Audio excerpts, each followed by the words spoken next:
Hello, good afternoon, everyone, and welcome to our eighth web session. I'm not sure why the slides advanced, but we're here today in our eighth web session for the 12th xAPI cohort, and we're glad you're here. Thanks for being here. Today, if you want to talk about this session online, feel free to use our xAPI Gnome as a platform and tag our speaker who is here from Veracity, and we'll introduce Rob in just a second. So today we have a presentation with Rob Chaddick from Veracity, and he's going to be talking about creating dashboards and visualizations with xAPI data. As of today, we have 604 people registered for the fall xAPI actually, we're in spring xAPI cohort. And today we're going to talk through some team check-ins. So if you are a presenter on behalf of your team, please share which team you'll be representing in the chat now so that we have you all teed up and ready to go when we get to cohort business. Behind the mics today, you have myself, Jessica Jackson. I am the xAPI cohort host. We also have Jamie and Aaron who are producing. So if you have issues with tech or audio, they're the folks that you can ask those questions to.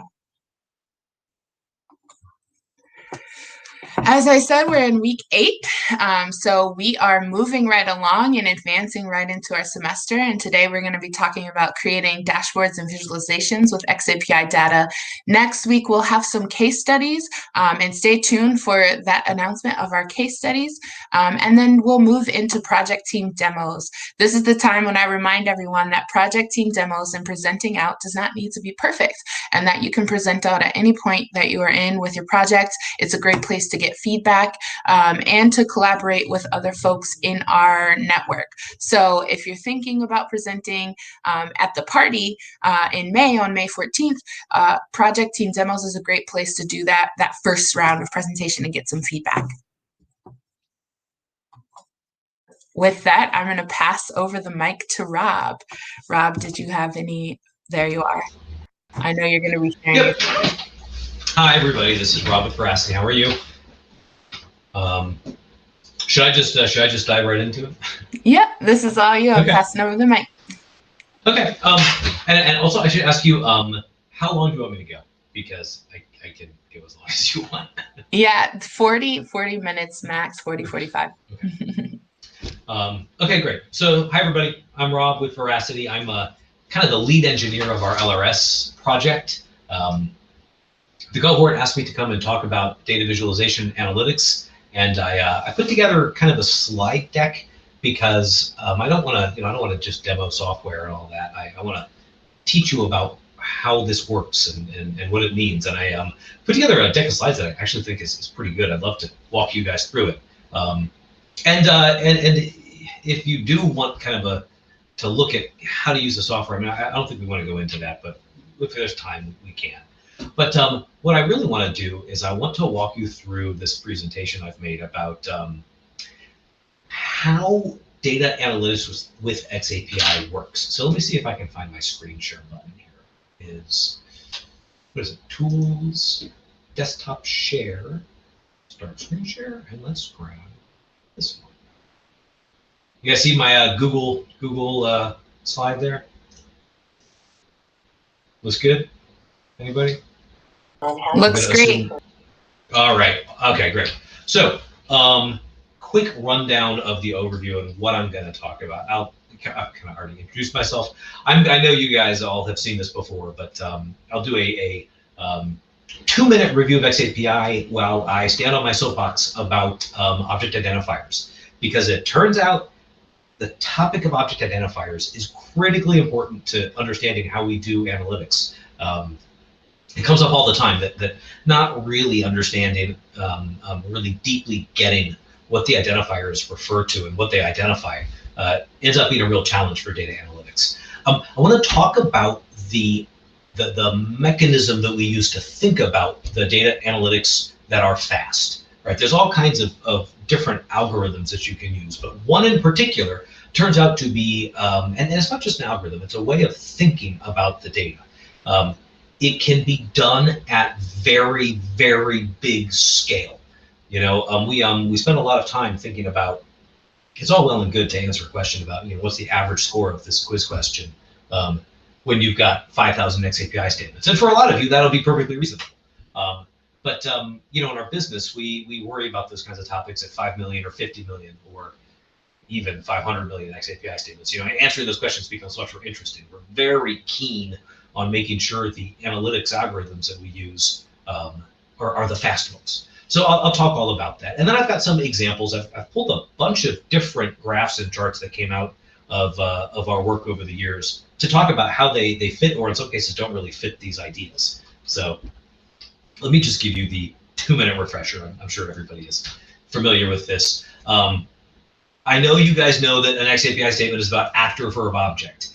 And critically, each of those things, actor, verb, object, has an ID, an identifier, right? The object.id, the verb.id, and for the actor, it's a little bit more complicated. It's the actor IFI, which in some cases is their email address. In some cases, it's I guess the OpenID token. Nobody really uses that. And in some cases, it's the combination of account name and homepage. For all intents and purposes, though, that's an identifier. We call it the IFI, not the ID.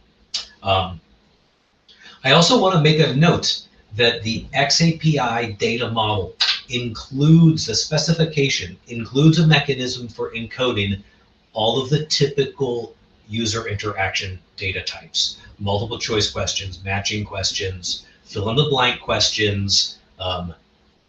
Wherever possible, please don't make up your own representation. I'll give you an example. This is from a long time ago now, but we have a big user who modeled some data in a way that was difficult for us to work with. They modeled each response to a multiple choice question as its own object, right? So in the xAPI data model, they had the student chose choice A, right?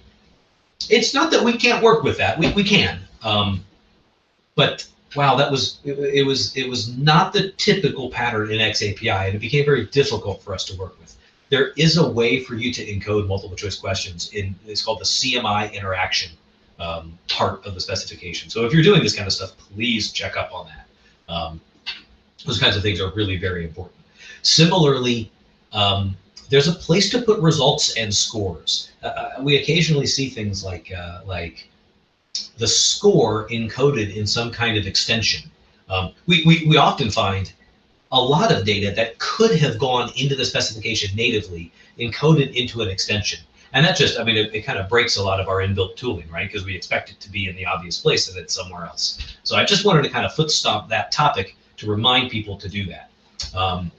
And finally, I have a little bit of a soapbox to stand on for a minute and yell into the air about object identifiers and URLs. This is a really important topic, and I think it doesn't get really reiterated enough. An object identifier is a string of characters, right? And by a string of characters, I mean it's like an ordered set of letters. That's all it is. It's just a big set of letters. And in data analytics, we use those sets of letters to draw bounds around things and to put things into groups. And we do that by their similarity.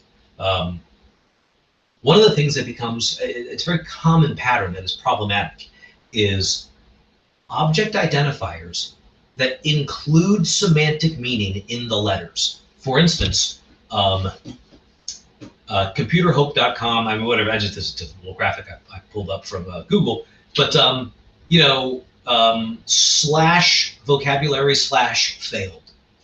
Just because the letters, F-A-I-L-E-D, are in there, it doesn't mean anything at all, right? And sometimes you will find competing failed verbs. Doesn't mean anything.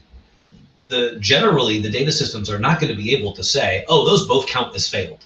Like we don't know that. We don't even know that the verb failed counts as failed. We just know that it is what it is, which is this particular string of letters.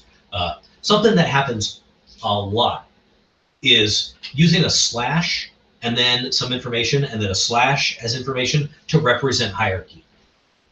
While that is technically correct, LRSs are not going to be able to sort of pick apart those hierarchical relationships based upon the structure of this. For all intents and purposes, as far as the LRS is concerned, your object identifiers are big random strings of letters. They don't mean anything. That's a really important distinction as we move on to talking about doing data analytics on the fast path, right? Using the algorithm and the mechanism that can be computed really efficiently at big scale. So I'll come back to this identifier thing. I hope you guys can see me while I'm speaking because I'm making all these silly hand motions. The fast path involves sticking to this particular structure of thinking about how to compute things, and it's pretty powerful. It's not the end all and be all. It's not the only way, and it doesn't describe the entire universe of data analytics you could do, but it covers a lot of them, and it can be done really efficiently. So let me describe it to you. This is the data. Every one of these dots represents an xAPI statement. They're different sizes for no good reason. The first thing that we're going to want to do is we're going to want to filter that data set to the data we care about. And that can be literally any filter criteria. It can be all of the data that came from a particular course. It can be all of the data about a particular student. It can be all of the data that has a certain verb identifier, it's the passes or the fails or whatever. I mean, the decision about what filter you make is critical to what you're trying to achieve. But it's always the first step, filtering the data set by some criteria. After we filter the data set, we do, sometimes we call it bucketing, right? We need to sort all of these are statements, by the way, all the xAPI statements, we need to sort them based on some criteria into groups. In this example, I've colored things to show, oh, these statements, they all have some property in common, right? And this is a critical part of doing this efficiently. If they all have the same property in common, for instance, let's just imagine in this scenario, the colors represent the object identifier. Okay, great. Well, we can draw lines around all of the objects that have the same object identifier. One of the things that you really don't want to do is introduce complexity into figuring out how to group things, right? In this example, everything's red. They got the exact same object identifier, right? So we draw a line around all the ones that are red. That's one of our buckets, one of our groups. It's very easy to do when the object identifiers are all the same. And this is what I wanted to come back to when I mentioned that I'm going to really, rant about object IDs. The IRS doesn't care what the object IDs are, but it's really important that they're all the same because that's how we put things into these groups. You can imagine a scenario where there's a lot of different oranges and yellows in here. Like how do we sort this stuff?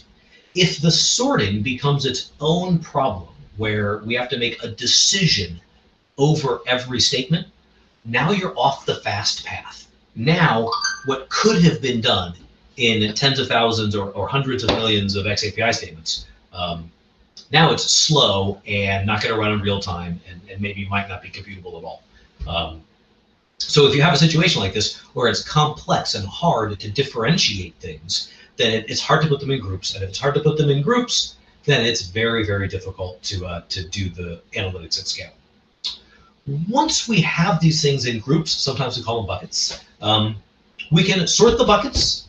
And once we've sorted the buckets, we can compute a metric over the bucket. And I've labeled steps 4 and 5 and 5 and 4 here. Let me go back. I guess I can't click on it. I've labeled step 4 and 5. Those are somewhat interchangeable. There's actually some interesting subtleties there. Imagine a scenario where our pile of statements ended up in 10,000 different buckets. That's fine, no problem. 10,000 is a big number, but this is computationally efficient because those buckets generally refer to objects that have some property, statements that have some property in common. So put them all in buckets. Now we have 10,000 buckets. And we compute the metric over the buckets. Now here's an interesting thing. A lot of the times, the metric can simply be how many statements are in each bucket. And if that sounds naive, like it's too easy, it is. It's pretty easy, and it's surprisingly powerful.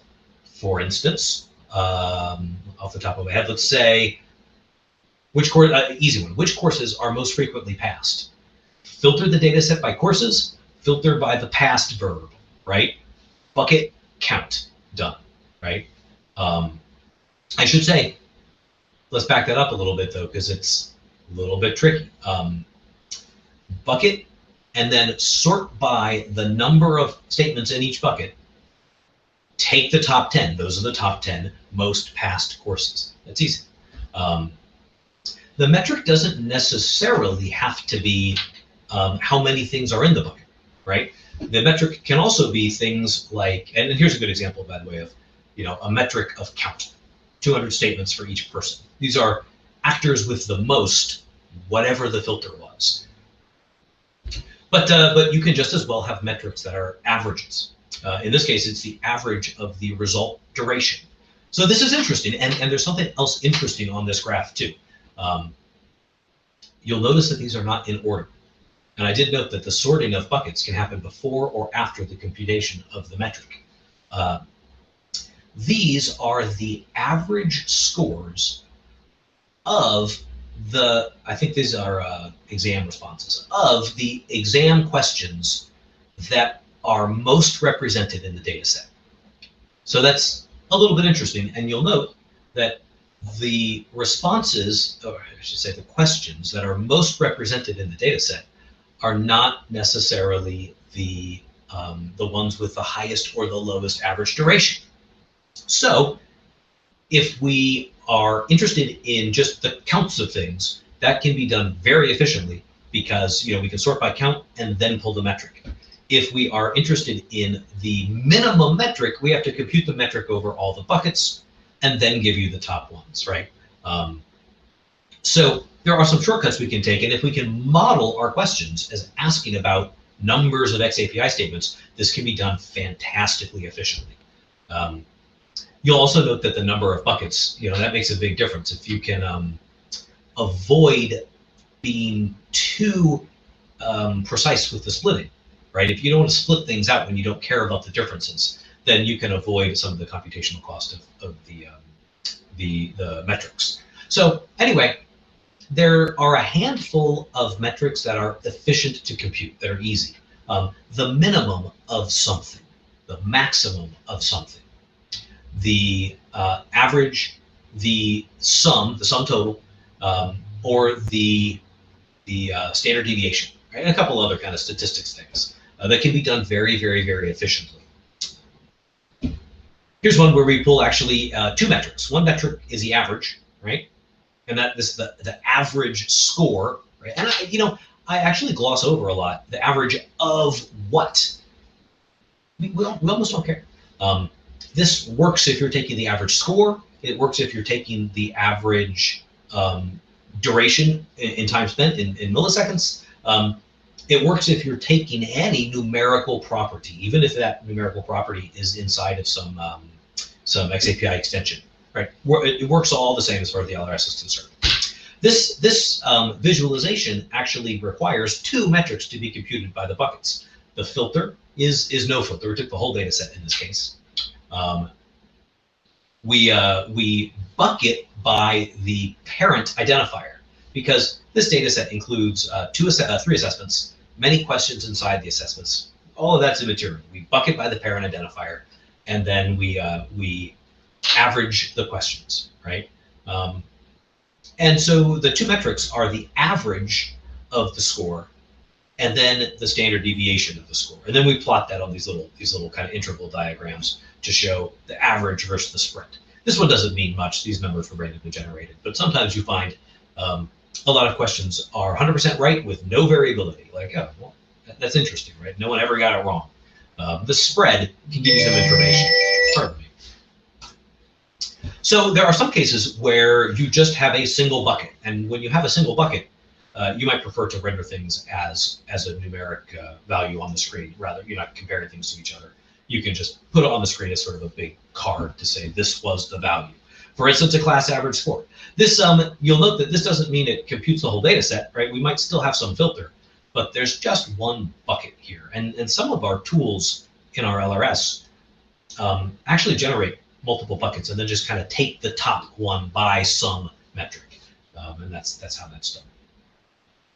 You don't have to pull, this is a good example of counting things turning out to be a pretty relevant analytic, right? This is purely filter the data set based on the question identifier, right? Get all the responses to the questions. Generally, to make sure you don't get extraneous things, you might want to do, the answered verb and then the object identifier to make sure that you're kind of getting what you expect. But and then we slice it on whether or not the result, I should say, I did something wrong here. I said whether or not. And that's interesting because that implies that we make a decision, right? That's not the right way to think about this. We don't really slice it on whether or not it was successful. We bucket by the different values of the result success field. And I know that is practically the same thing, and I almost got all tripped up with my language. But it's important to understand that one of those things makes it sound like we're making decisions. We don't really make it. We don't want to make decisions. We want to get the insights that we need without computing lots of decisions. So in this case, we simply filter the data set by responses to questions, and then we bucket by the value of success. And that success is a Boolean value. It has 3 states, which some of you are probably thinking doesn't sound like a Boolean value, but it can be true, false, or it can be nothing at all. In the data set that this graph came from, it was impossible for there to be a response that had no indication of success or not. In the real world, we see this all the time. Like, all of the Boolean values can also be unknown. And in those cases, your success pie charts end up with a 3rd slice for, I don't know, we have no idea whether it's successful or not. That's kind of a valid state for success. What's important to note is the distribution. This is interesting and sort of a valuable insight. What percentage of people got the question right? Let me do it again, because it's so easy to get your English language confused. It's not what percentage of people got the question right. It's a different question. It's what percentage of responses was correct or incorrect. Totally possible for one person to have multiple responses. It's interesting to do this kind of off the cuff. Obviously, I didn't write all this text down, but it's interesting to do it because we frequently discover that English is not quite precise enough. And it's actually one of my big pet peeves and one of the big challenges that we have when people come to us for data analytics is that the question that they're asking is very hard to translate into the algorithm we're going to compute. And I find myself doing it even having done this nonstop for years now. I think that's an interesting example. It's not how many people got it right. It's how many responses were successful. So let's come back to bucketing, because this gets deeper. There's more to this idea without really breaking out of the model that is super efficient. Let's zoom. I'm going to zoom in on one of my buckets here. So when we zoom in on the bucket, there's no reason that we can't iterate this process recursively, meaning that we can split buckets into sub-buckets and do this identical algorithm again. This remains very efficient. We're still on a very fast path. In this example. Hey, Rob, can I interrupt that? We have a question. Sure. Sure. So a bucket is a specifically designed metric, as in users have successfully completed a course? A bucket is a group of statements. It's just a group of statements. How they go into buckets is part of the process, right? What makes them in a bucket? I mean, it's different for every analytic. So I'll try to share some more. This is a good one. This is an entire test question item analysis done using this algorithm and done very efficiently. what we're doing is we first filter the data set by some criteria we care about. For instance, questions that have some parent identifier, which makes them part of this exam, not part of some other exam. The LRS can easily include data about thousands of different exams. We're only interested in this one. We bucket by, and this is the important one, we bucket by, like, how do we assign color? How do we assign those colors to draw the lines? Well, we're going to bucket by which question was it. That's our top bucket, right? That gives us the bars. Okay. Then we split the buckets by the different responses. And that generally is in the specification in result.response. That can actually get pretty complicated for other reasons, like if you have multiple choice questions that allow for multi-response, that can get a little bit messier. But in general, a simple multiple choice question, a multiple choice exam, where each question has one answer that the student is allowed to choose, can be represented in this way. And you can pull an analytic like this super efficiently over massive data sets. And this is valuable. You'll notice that there isn't much to see in this chart, right? And that's because these are randomly generated numbers. About 75% of people get each thing correct. You'll also note that we didn't denote correctness on here. That's a whole separate analytic. We're looking for the distribution of responses to each of the different choices on each of the different questions. But this is a great example of where sort of a split bucket, right, is valuable. I didn't color this graph. I could have made it different colors of blue, I guess. There are other ways to think about this. This general algorithm is more powerful even than just this. I mean, we're already talking about some relatively useful things, right? But there are more criteria that you can efficiently use to put statements into buckets than the commonality of an identifier, right? And generally, the thing that makes us efficient is that the LRSs, I mean, I can't speak for all the other products, but I mean, we compute this stuff when the statement is stored. We know what day it was. So we can easily draw our lines around statements. We can just draw those lines by what day was it. And when we do that, we can make a serial chart over how many xAPI statements were there each day really easily, right? And of course, we can filter the data set by a month range or a time range, how many people, for instance, this month, how many people passed the course each day, right? Easy, right? The same algorithm can produce that chart, and you can look and see if, maybe we have one particular customer who has a social media event and they want to say, oh, did engagement with our application increase? Well, this is exactly how we show them that. We put on a line chart and they can look and see, oh yeah, well, on the 6th of February, maybe not this graph, but imagine. On the 6th of February, we saw a big spike in passes of this course. So our social media engagement must have been successful.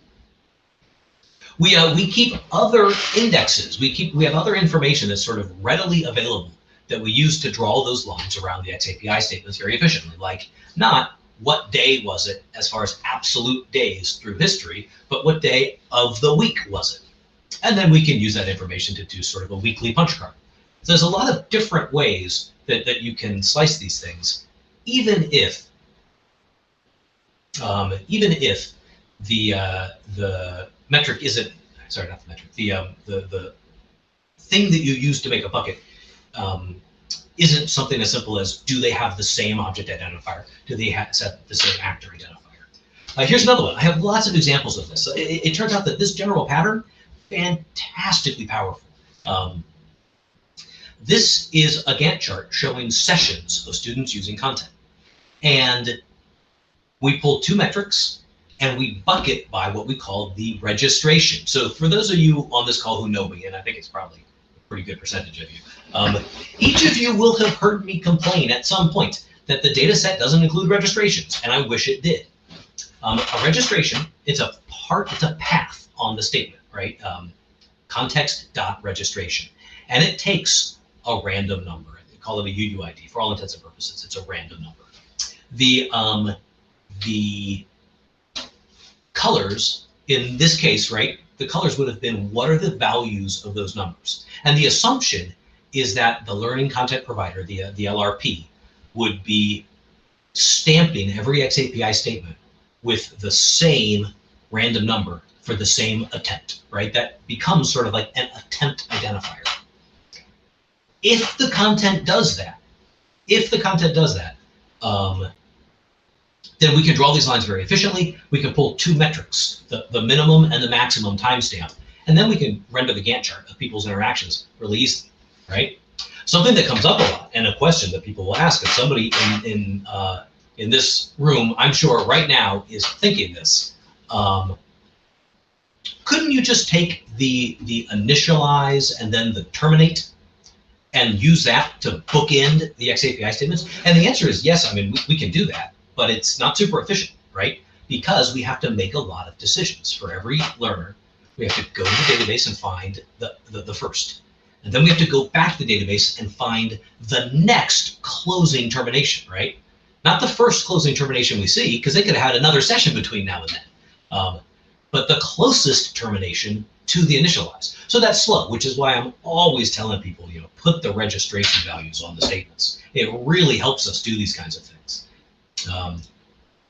So that is my big speech on the fast path. I also have examples of other things you can do that are not the fast path, but still possible. Jess, do you want to speak for a second before I do that? Yeah, there's a question from Amy for you. The way you get here to understand or define your data sources first. She's seeking confirmation on a thought here, and pulling back from a presentation from Sean Putman. Yeah, I didn't see that presentation, but if he was telling you that data modeling is important and understanding the structure of your data, then I cannot agree more. Is that right? Okay, I see you nodding your head, Jess. Yeah. This happens to us a lot in our business is, if people don't, I'm introducing this to you because I really want you to understand it, right? I really want you to understand it because a big headache for us in our business is sort of unordered piles of xAPI statements that weren't conceptualized this way in the first place, right? And when they weren't conceptualized this way in the first place, it makes it very difficult for us to do our job of telling you, these are the courses that are most frequently passed. I mean, you think that should be an easy thing to do, right? And it is if the data is modeled well. But sometimes we get data that it's not conceptualized in this way. Like that very first example where I said somebody made the object of the statement the identifier of A, B, C, D, the response, right? Ooh, that was tough. None of our inbuilt tooling was able to crunch that data set because it kind of expected it to work differently. Another one, I mean, I just said it. People would like to know how many different sessions were on my app this month. And we'll look at this data set and we'll say, boy, you couldn't have just like put some identifier on these statements that we could count all the unique values of the identifier, and that's how many sessions. Now, unfortunately, we have to do this long, complex process of examining every xAPI statement in a row, and then once we have found one that's important, go back in time and examine them all again, right, to find bookends over timestamps. And it's inefficient, and it can't be done in real time, right? It's too inefficient to be done in real time, and then our user interface kind of breaks, right? Like our user interface expects to be able to answer these questions within a couple hundred milliseconds at most. If we end up on these slow paths that take 30 seconds to compute, the user interface starts to become unresponsive. The customer doesn't know if it's working or not. It just becomes a big nightmare. So I'm really desperate for everyone to understand this stuff because it makes our job easier in the long run, and it also really makes your life a lot better because you're going to be able to get the insights that you want. Here's an example of something that we can do, we do occasionally, that is a little bit more expensive. And this is constructing paths across xAPI statements. The construction of the path is expensive. Looking at what did this person do, what they do next, what they do next, what they do next, right? Putting those things in a line and then merging them across thousands or tens of thousands of users, that's a slow operation because it doesn't really fit into the algorithm that I described earlier. It is something that we can do, but it's not super efficient. Similar to like outflow diagrams. Where do people go after convolutional neural networks? You know, in this case, this is not the real one, it's a screenshot, so I can't mouse over. But you know, oh, it looks like about 30% of them go on to neural networks. Well, that's pretty slow to compute. Let me answer this question. Yes, absolutely. I mean, you have to know what data you want to get before you start crafting your statements. If you just throw things at the wall and kind of hope to get meaning out of that later, you might get lucky. I mean, it happens, right? But you might not get lucky. You might discover that you captured 80 million xAPI statements, but the information that you wanted isn't in them. Getting lucky is not much of a plan for a business, right? Another example, actually, I think Will was asking about this, the video histogram that we have occasionally. This is another one that works, but doesn't fit into this algorithm. So it's very useful, but it's relatively slow. It shows you, you know, what percentage of views see each portion of the video file. This one is a little bit off. It is a visualization that uses a lot of the metadata about questions. And I just wanted to note, I said earlier, I'm reading all the comments here. I wanted to note, I said earlier, that there is a correct way to model common interactions in the xAPI. That's really critical, right? Like, if you do it correctly, LRSs have a lot of information about what's going on. That's, importantly, it's kind of outside of the universe of the analytics algorithm. In our system, this little box at the bottom, you'll notice that this obeys that algorithm perfectly, right? Like, yeah, we filter the data set by question 20, and we slice up the buckets on what were the different responses, right? And then we put them on a graph and count them. Easy. But there's some really interesting information here, and we find this a lot, that there's not enough sort of contextual information on a lot of the dashboards. So when you say these are the breakdown of responses on question 20, boy, people really would like a quick reminder on what was question 20. This happens a lot, right? There are places in the specification for you to supply to the learning record store what was the question, and also critically, what were the different options. In this example, there was somebody chose all the different options. Escapeless was incorrect, right? And it's kind of colored red. Both random names, Aranes and Chinkapins, both of those were correct. You're probably wondering, why does that say 12%, right? This is a question that requires both answers. It's not choose a correct answer, it's choose both correct answers. We can also break this graph down to show you, what what the actual combinations people picked were. So I'll move a little bit faster. Similar for matching, right? We can do some cool stuff with that too.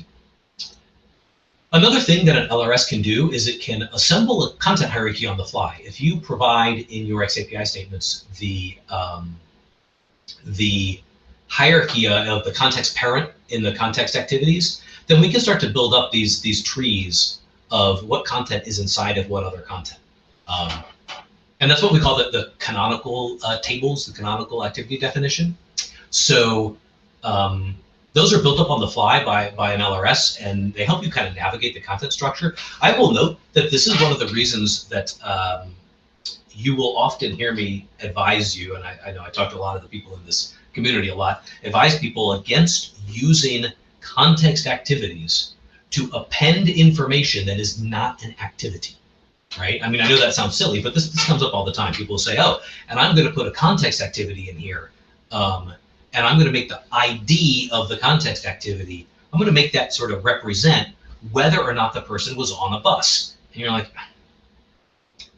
okay, now when I go into the canonical tables, I'm going to discover that, Paul's protected information security domino course is, is kind of inside of on a bus, and it's also inside of not on a bus, because you told us it had a parent which was on a bus. So I'm very critical of data models that try to jam semantic information into the context activities that aren't activities. activities. Just another note. But when done correctly, the LRS is able to sort of visualize for you a hierarchy of content, like module 1's inside of information security, and types of security threats is inside of module 1. This stuff is something the LRS will like learn on the fly.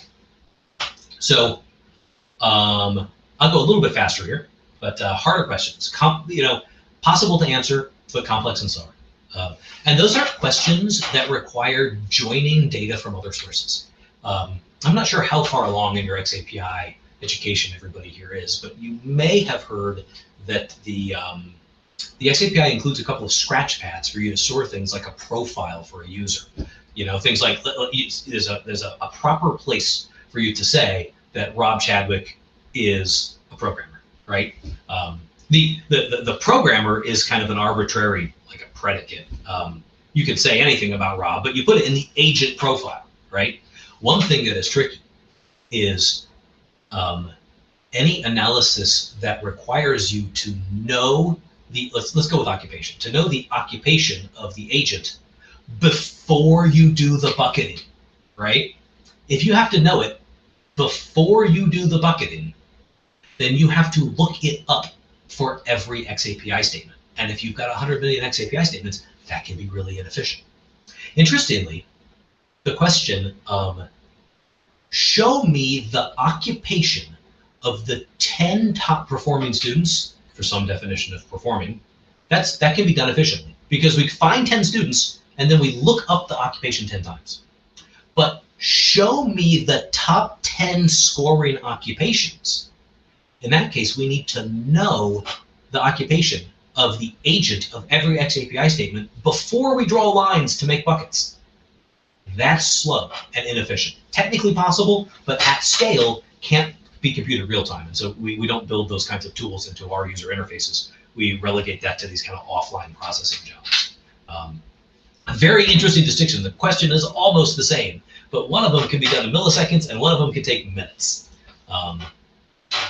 Another thing that comes up a lot is questions that require context that's kind of not in evidence. Like, here's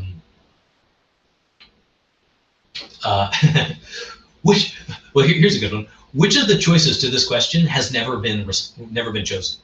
Like, look, the LRS doesn't know unless you told it, right? It doesn't know what all of the different things are.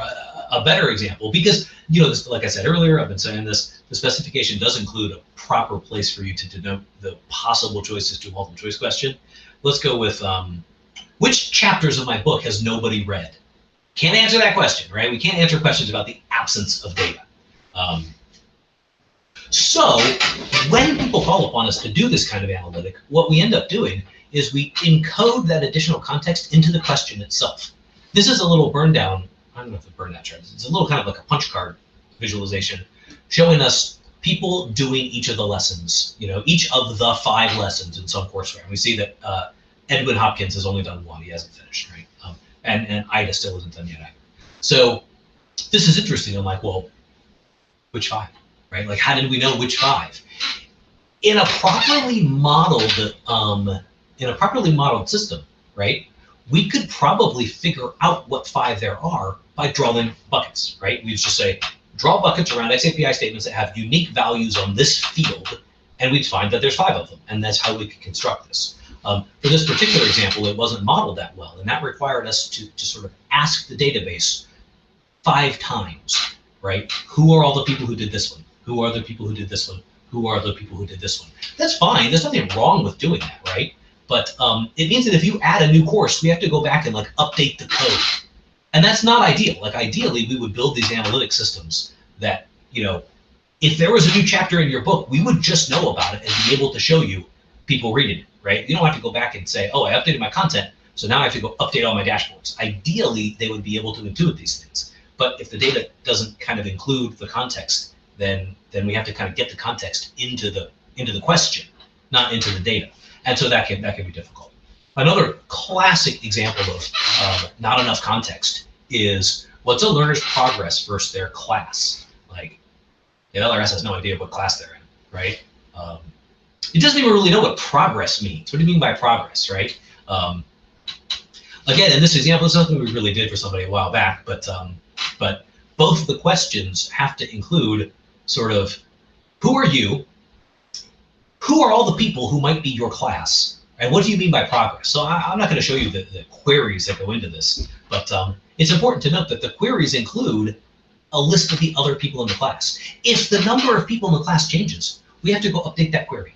And so that's not super great, right? It's not super scalable. It's kind of a maintenance problem for us. And okay, I'm going to hit a couple of out of bounds things, my pet peeves, things that we can't answer, right? And then we'll stop for a little bit. So, okay, out of bounds, things the LRS can't tell you. Something comes up a lot, right? Like asking questions about the absence of information. Like, what percentage of my learners actually ever logged in once? Like, we don't know about learners who have never logged in. There could be a billion of them. We have no idea, right? How many courses do the students still need to take? Like, we don't know how many there are, and we don't know what need means. Like, is there some assignment somewhere? I mean, we don't have that information. We can't answer those questions. I put this like, where are my keys in here? It's kind of a tongue-in-cheek way to say, like, you're asking questions sometimes that are just outside of the universe of information that an LRS has access to. Another big category of, like, we can't answer that question kind of topics is assuming that an LRS,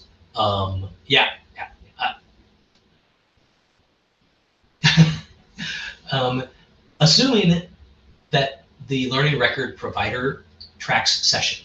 This comes up a lot. How many times did the users attempt the course? Where we're unable to find a single xAPI statement with a verb-object combination that really properly identifies attempting the course. And sometimes the customer will come to us and they'll say, yeah, but look at all this data. It's got to be in there somewhere, right? Can't you figure out that, like, between this xAPI statement and this xAPI statement, a week passed. So that should really be a separate attempt. And you're like, I mean, okay, but this is not proof.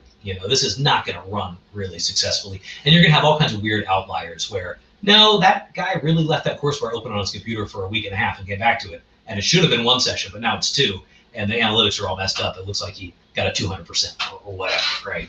All kinds of sort of edge cases around if the learning record provider doesn't provide some context of session, which I recommend goes into the context registration field, then we don't know. We can't answer those questions. And finally, this is one where we have to come back and do some consulting,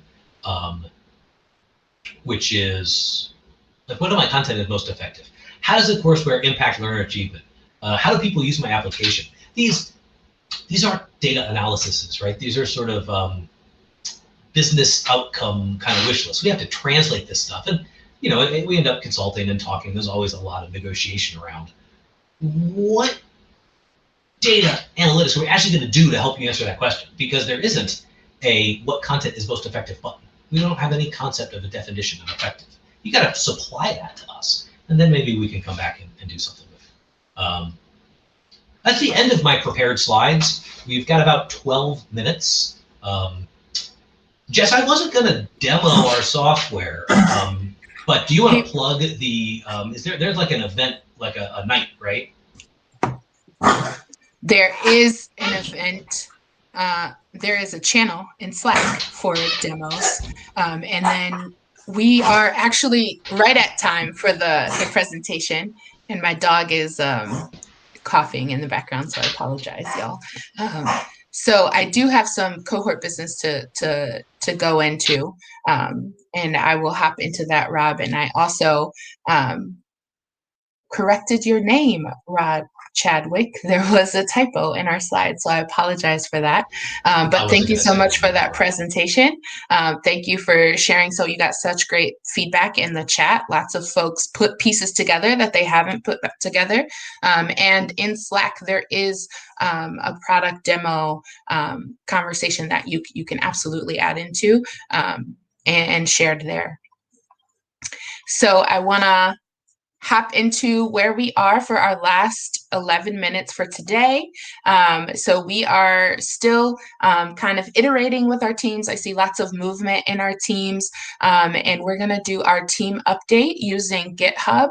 I only have 2 folks that have submitted that they're here to present. So I have Brian and Judy. If there is anyone else who is here to present on behalf of their team, please let us know in chat. And I am sharing my screen now. So I have Brian up first with Team Live Code. Did you want to go ahead, Brian? We hear you. Great. Okay, thank you.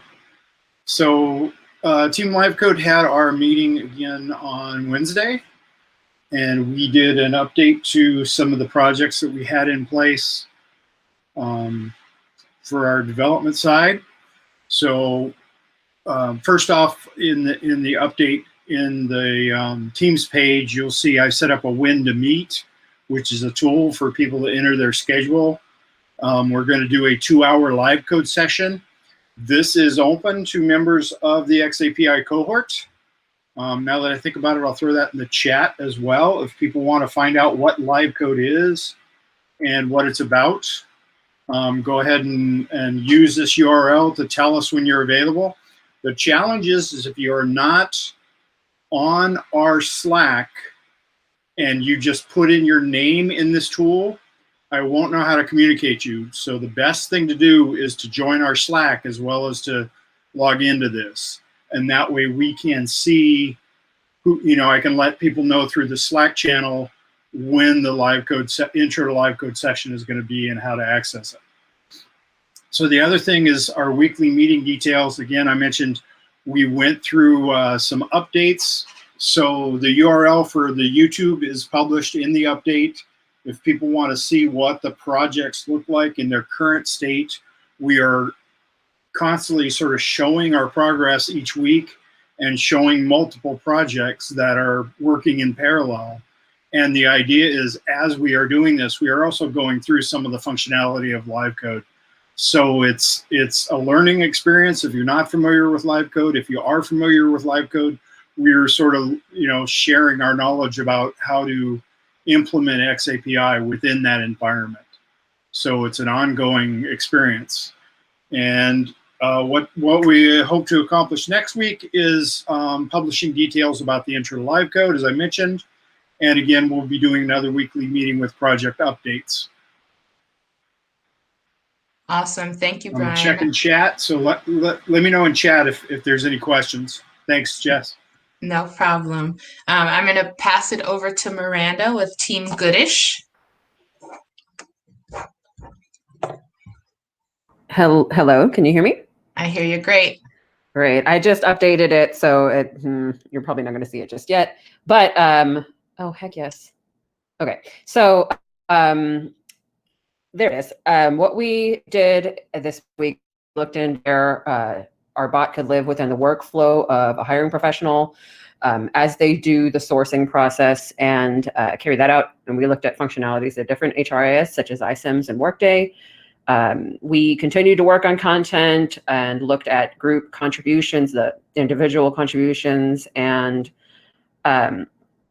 then now this content is going into a prototype that we're going to test in our next meeting. That's on me, so I should get to work on that.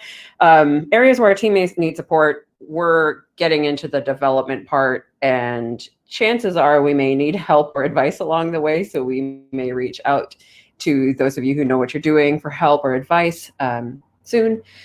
And what we hope to do this week is test out our prototype and make adjustments, settle for real on our bot tool, and discuss our development tasks. And we're getting started. This is exciting. It's cool. That's it from us. Awesome. Thanks, Miranda. I have Amy with Team SLR Task. Oh, unless that is the update. Oh, go ahead, Amy. Yeah, we haven't really had, it's it's a show of one right now. So anybody's welcome to come join this. I have the content all set up, and this week hoping to make time to put the xAPI statements in on the back end and test that. And then, please come join us if you like, and trying to hold meetings at 6 p.m. on Eastern time on Wednesdays. So all the information's in the Slack channel. Awesome. Thanks, Amy. And then Judy with Team Pebble.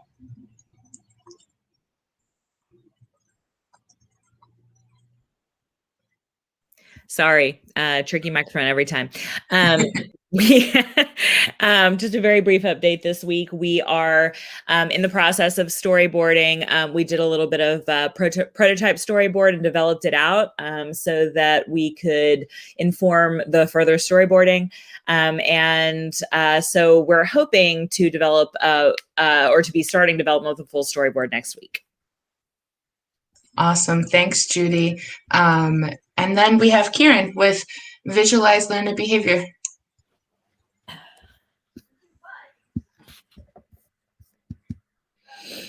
I hear you, I think, or is that Judy?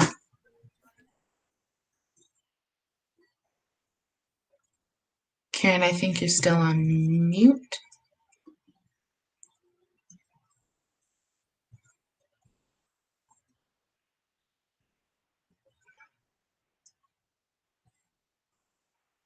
All right, while we're